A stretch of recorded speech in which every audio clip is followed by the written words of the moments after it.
She says you don't start out writing good stuff, you start out writing crap.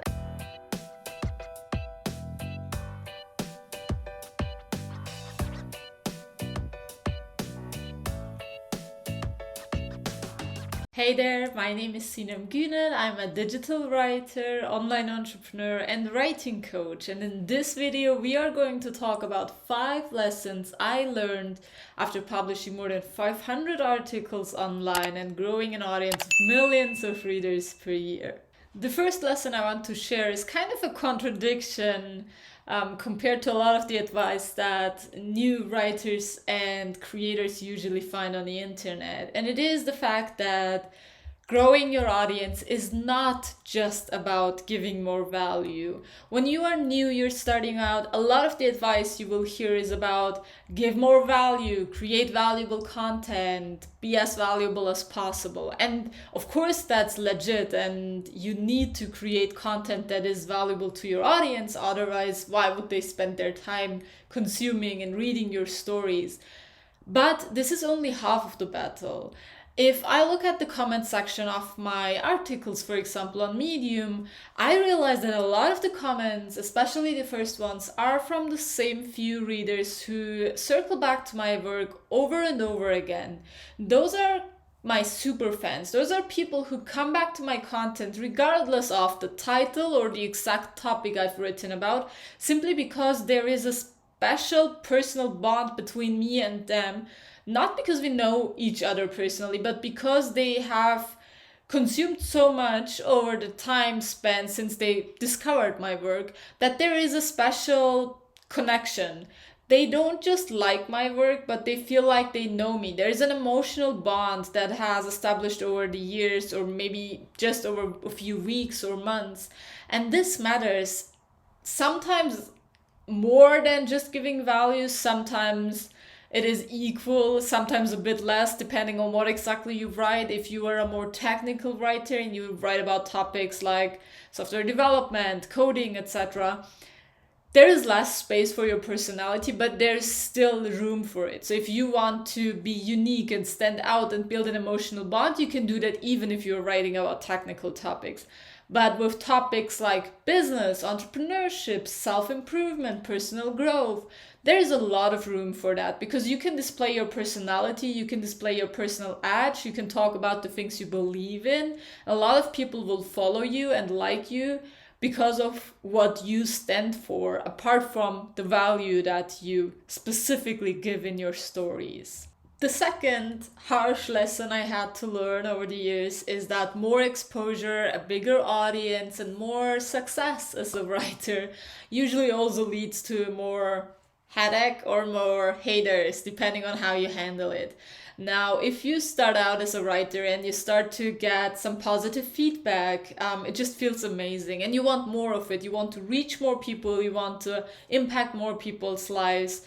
But what's going to happen inevitably if you reach more people is that you'll also reach people who don't fully agree with your point of view, or who are just having a bad day and are going to leave a negative comment or a really mean, personally offending comment on your pieces, or will leave a mean reply on one of your newsletters, just because they have shit going on in their lives. And this doesn't necessarily mean that your work is bad or not valuable. It's most of the time an issue within the person leaving those mean replies and comments, because a lot of those mean comments are not really factual or objective. They are more like a personal attack. But if you really want to grow a significant audience and income online, you will need to learn how to deal with those haters, because at some point you will face them. There's not a single writer or creator who has never encountered some form of hate. The good news is you'll get used to it, and in the beginning it might hurt, it might be discouraging, and it might feel like a personal attack. But over time, the more often you come across comments and emails or messages that are mean and that just don't make sense, you'll get used to it, and ideally you'll just ignore them, simply because they are not worth your time, attention, or energy. And If you're looking for valuable feedback, you should look for peers, for accountability buddies, for a coach, a mentor, somebody who really knows the industry and knows how to look at your work and give you meaningful feedback, and not look at the comments of haters who are just having a bad day and ranting on the internet. I don't want to be discouraging here. Writing online, making a living by writing online is one of the most beautiful things I could have imagined. But to tell you the full truth, if you do reach a lot of people, you will also need to face some form of negative feedback in one way or the other throughout your journey. The third lesson I learned is actually a wonderful quote that has inspired me a lot throughout my journey. It is from Octavia Butler, and she says, "You don't start out writing good stuff. You start out writing crap and thinking it's good stuff, and then gradually you get better at it." And I think this is just wonderful because it's the whole truth.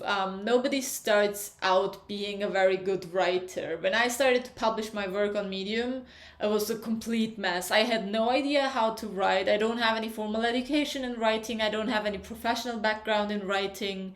And I didn't even know writing for a living was an option. So I just did it, and the first few stories that I published really sucked, and they are still online. Like, I just left them on my profile because if somebody ever finds them, I hope it's gonna be encouraging to see how far I have come.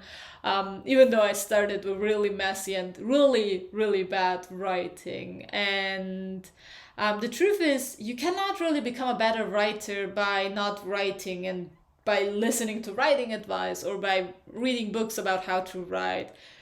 And what's really funny is that most people I teach and most people I get to talk to, they do believe they are great writers. What's funny is that great writing is very subjective, isn't it? We all have a different kind of taste. But if you want to build an audience and an income online through your writing, there are specific rules. There are no-goes and there are must-haves, and you kind of need to find that balance between sticking to the rules, staying true to your message, finding your own voice, and kind of combining all of that to stand out and build an audience that really loves what you do. But the fact is, you don't start out having all of this figured out. You start out writing stories that are not so great, and you might think that it is great, but you have to stay humble and stay a student until you really get a lot of great feedback from your readers, and until you can see your numbers increasing, whether that's in views you generate on Medium, email subscribers, replies to your emails, or just what you can charge as a writer if you're working with freelance writers, freelance writing clients, or ghostwriting clients. The fourth lesson I learned is an incredibly important one. It's the fact that in online writing, simplicity wins. See, I'm not a native speaker. I grew up speaking German and Turkish. I don't have any formal education in writing, and I certainly couldn't compete with a native speaker. But what I figured out is that online writing is not about being sophisticated or sounding bold or having complicated claims. It can be about simplicity. The ideas of the stories I write on Medium are not really extraordinary. They are simple and very basic. The content I write isn't really complex. It's very simple ideas communicated in a very simple way, and that's on purpose because I found that this is my strength. I have the ability and the strength to actually communicate ideas in a very simple way with a simple language, and by clearly communicating simple steps, my reader can actually follow along.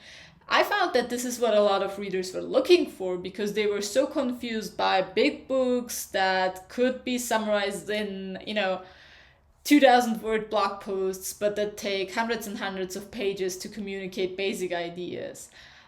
Simplicity in online writing is a great asset. You don't have to sound smart, you don't have to sound sophisticated, and you certainly don't have to try to be a more complex writer, because a lot of people, when they read online, they are on the go, they are in a rush. They don't have a lot of time, and they will not reread your sentences over and over again if they don't understand what your point is.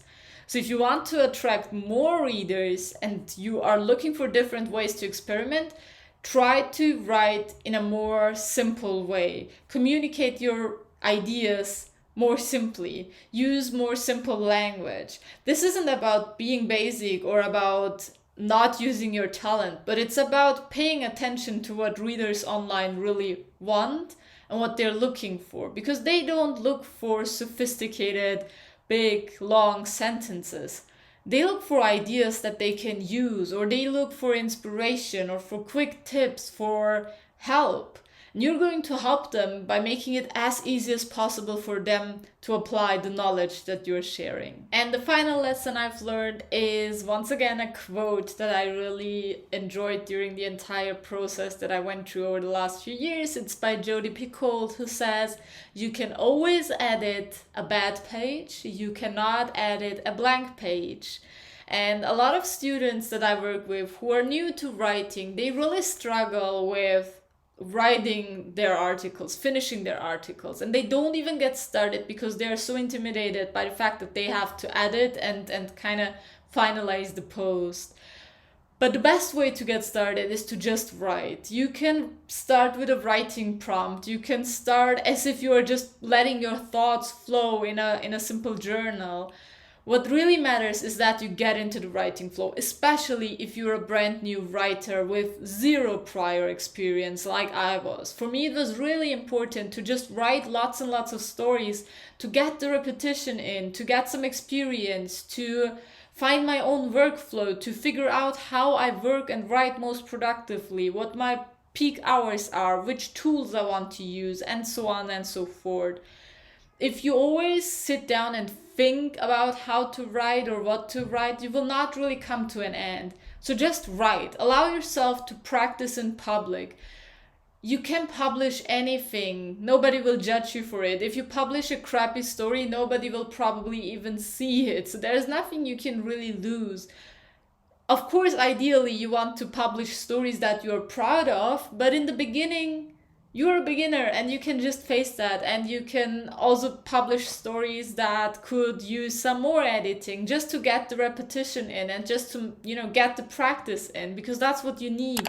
You cannot grow and learn by your own if you never put yourself out there. So write that damn story, get your first stories published, ask for feedback, get into, writing communities, connect with like-minded people, ask for feedback. Review other people's work, be more intentional about what you read, and try to look at that whole journey as a process of constantly growing and learning.